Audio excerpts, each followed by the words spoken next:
ओम नमो भगवते वासुदेवाय। सभी दोस्तों को जय श्री कृष्णा, राधे राधे। सभी दोस्तों का मेरे यूट्यूब चैनल टीजी धार्मिक ब्लॉग में स्वागत है।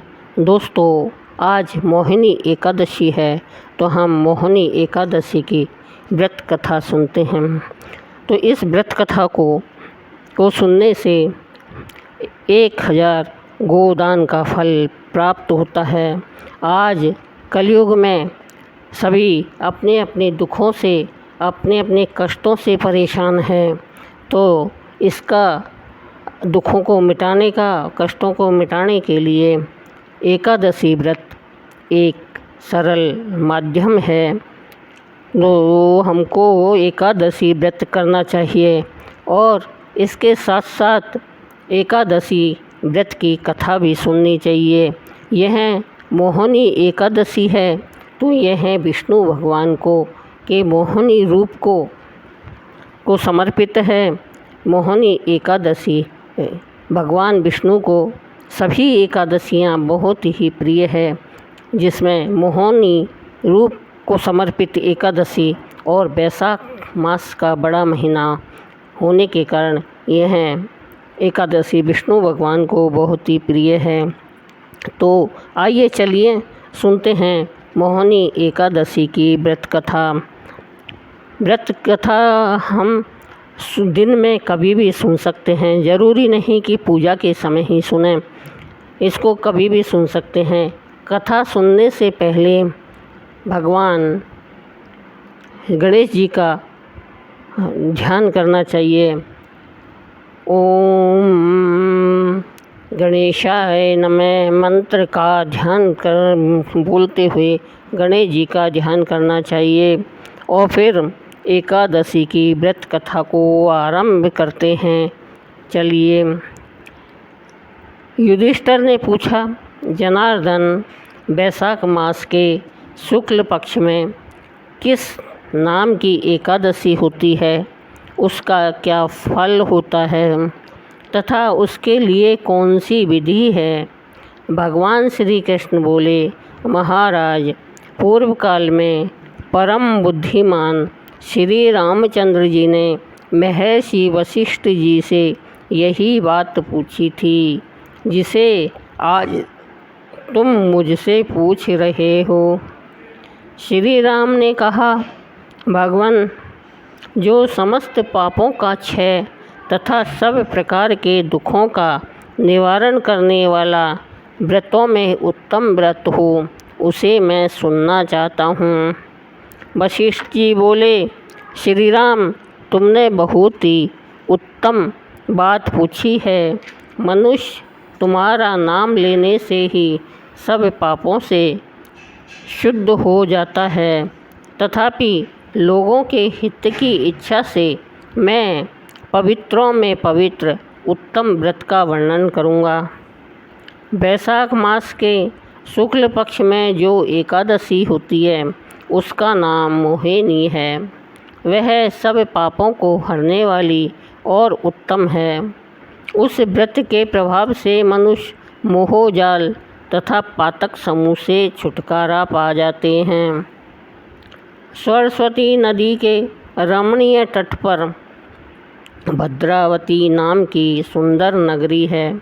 वहाँ धृतिमान नामक राजा, जो चंद्रवंश में उत्पन्न और सत्य प्रतिज्ञ थे, राज्य करते थे। उसी नगर में एक वैश्य रहता था, जो धन धान्य से परिपूर्ण और समृद्धिशाली था। उसका नाम था धनपाल। वह सदा पुण्य कर्म में ही लगा रहता था।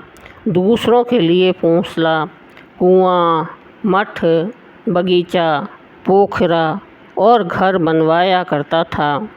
भगवान श्री विष्णु की भक्ति में उसका हार्दिक अनुराग था।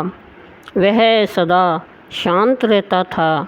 उसके 5 पुत्र थे, सुमना, धृतिमान, मेधावी, सुकृत तथा धृष्ट बुद्धि। धृष्ट बुद्धि 5वां था। वह सदा बड़े बड़े पाँव में ही संलग्न रहता था। जुए आदि दुर्व्यसनों में उसकी बड़ी आसक्ति थी। वह वेश्याओं से मिलने के लिए लालायित रहता था। उसकी बुद्धि न तो देवताओं के पूजन में लगती थी और न पितरों तथा ब्राह्मणों के सत्कार में। वह दुष्टात्मा अन्याय के मार्ग पर चलकर पिता का धन बर्बाद किया करता था। एक दिन वह वेश्या के गले में वहाँ डाले चौराहे पर घूमता देखा गया। तब पिता ने उसे घर से निकाल दिया तथा बंधु बांधवों ने भी उसका परित्याग कर दिया।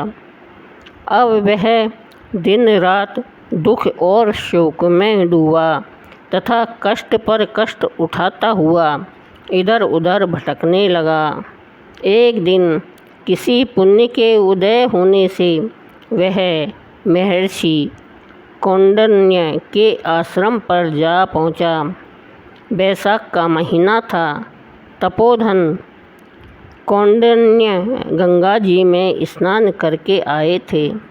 धृष्ट बुद्धि शोक के भार से पीड़ित हो मुनिवर कौंडिन्य के पास गया और हाथ जोड़कर सामने खड़ा होकर बोला, ब्राह्मण द्विजश्रेष्ठ, मुझ पर दया करके कोई ऐसा व्रत बताइए जिसके पुण्य के प्रभाव से मेरी मुक्ति हो।